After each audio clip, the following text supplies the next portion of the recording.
নমস্কার বন্ধুরা, বামস কিচেনে আজকে আমি বানাচ্ছি নিরামিষ বাঁধাকপির তরকারি।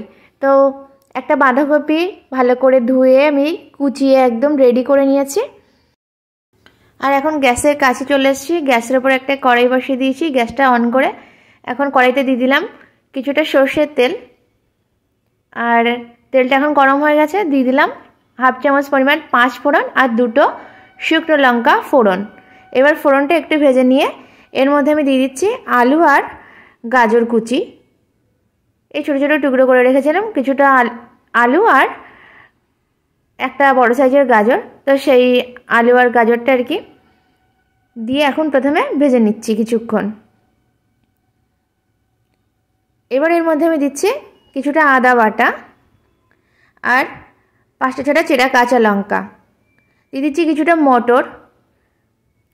এই মটরশুঁটিগুলো আমার শুকিয়ে রাখা ছিল, তো একটু জলে ভিজিয়ে নিয়ে এখন দিয়ে দিলাম।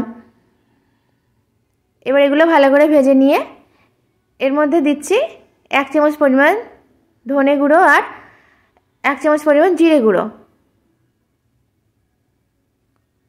এবার মশলাটাও কিন্তু এর সাথে ভাজা হয়ে গেল। এখন এর মধ্যে অ্যাড করে দেবো আগে থেকে কুচিয়ে রাখা বাঁধাকপিগুলো।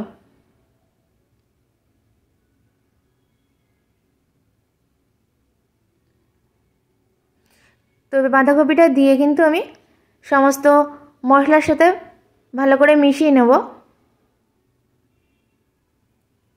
একদমই কিন্তু নিরামিষ, এটা পুজোর দিনেও কিন্তু এভাবে বানানো যাবে বাঁধাকপির তরকারি। আর যে যখন কেউ একদম নিরামিষ খেতে চাইবে তখন কিন্তু এই প্রসেসে বানিয়ে নিতে পারবে। কোনো রকম পেঁয়াজ রসুন কিন্তু এর মধ্যে ব্যবহার হয়নি। এখন দিয়ে দিচ্ছি স্বাদ অনুযায়ী লবণ আর পরিমাণ মতো হলুদ গুঁড়ো। এবার লবণ আর হলুদ দিয়ে আরও কিছুক্ষণ কিন্তু আমি এরকমভাবে সমস্ত মশলার সাথে মিশিয়ে নাড়াচাড়া করে নেব। এবার আস্তে আস্তে কিন্তু এই কপিটা দিয়ে একটা জল বেরিয়ে আসবে। দেখুন আস্তে আস্তে কিন্তু জলটা বেরোনো শুরু হয়েছে। তো আমি এখন এর মধ্যে অ্যাড করে দিচ্ছি একটু চিনি। বাঁধাকপিটা একটু পানসা হয়, তো চিনি দিলে টেস্টটা ব্যালেন্স হয়।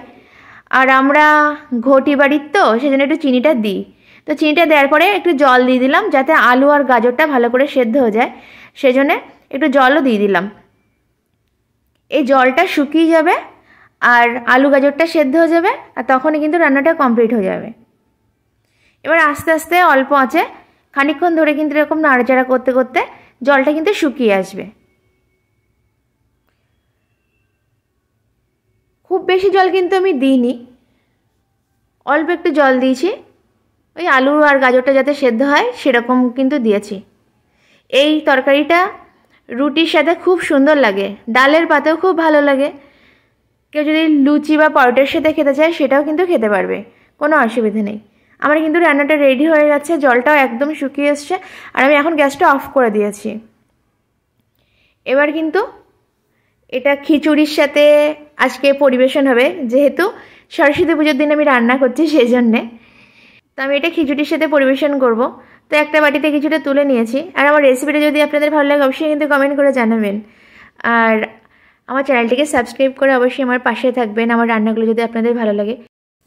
তো আজকের রেসিপিটা যেহেতু কমপ্লিট, তো এখন বিদায় নিচ্ছি। সবাই ভালো থাকবেন, টাটা সকলকে। আবার নতুন রেসিপি নিয়ে খুব তাড়াতাড়ি চলে আসবো।